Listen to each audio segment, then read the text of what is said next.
Saudara-saudari yang terkasih dalam Kristus, kita berjumpa dalam acara Mendekap Kasih Tuhan, bersumber pada 1001 renungan inspiratif karya Romo Frans de Sales SCY, dan sebagai renungan singkat bagi saudara-saudari yang sedang menderita sakit, baik yang dirawat di rumah sakit maupun di rumah sendiri, dirawat bersama keluarga.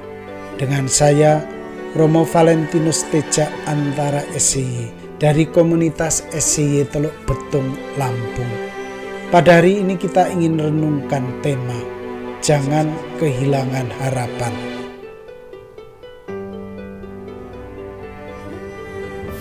Hidup ini semakin tidak mudah.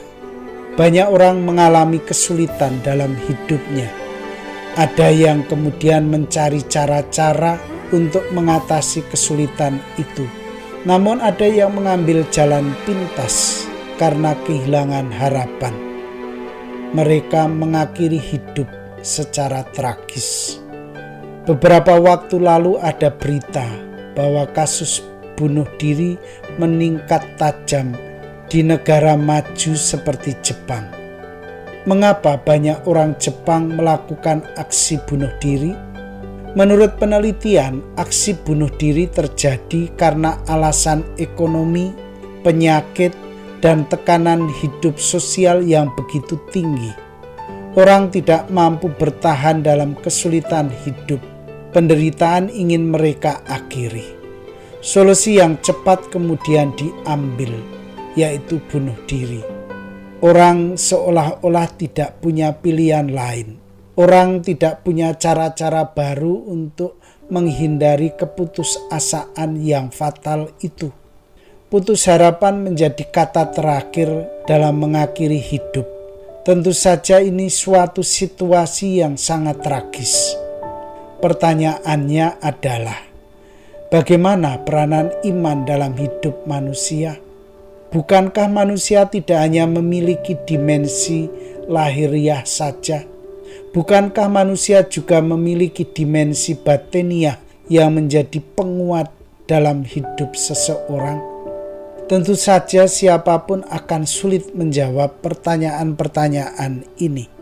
Saudara-saudari yang terkasih dalam Kristus, kalau hidup kita menukik lebih dalam ke dalam batin kita mesti mengakui bahwa hidup iman merupakan bagian yang tak terpisahkan dari hidup kita. Orang yang beriman itu orang yang mestinya tidak menyerah kalah terhadap berbagai tantangan hidup. Orang beriman itu orang yang terus-menerus berjuang. Orang yang senantiasa mencari cara-cara baru untuk keluar dari persoalan hidupnya. Untuk itu, kita butuh Tuhan yang hidup ini. Untuk itu, kita butuh Tuhan dalam hidup ini. Tuhan yang hidup bersama kita dalam perjalanan hidup kita. Namun sering manusia menganggap remeh kehadiran Tuhan.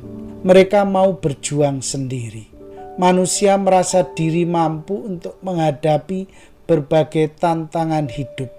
Manusia tidak butuh Tuhan dalam hidupnya. Tentu sikap seperti ini sikap orang yang sombong. Orang yang tidak mau terbuka terhadap kuasa dan kebaikan Tuhan. Orang yang menutup diri terhadap tawaran kasih Tuhan bagi dirinya. Akibatnya adalah manusia terperosok ke dalam keputusasaan karena tidak bisa menaruh harapannya dengan kemampuannya sendiri. Saudara-saudari yang terkasih, apa yang mesti dibuat oleh orang beriman? Orang beriman mesti kembali kepada Tuhan. Imannya mesti menyatu dalam hidupnya. Orang tidak boleh memisahkan imannya dengan hidupnya sehari-hari. Kalau orang memisahkan iman dengan hidupnya, akan terjadi kepincangan dalam hidup. Iman mesti hidup dalam perjalanan hidup itu.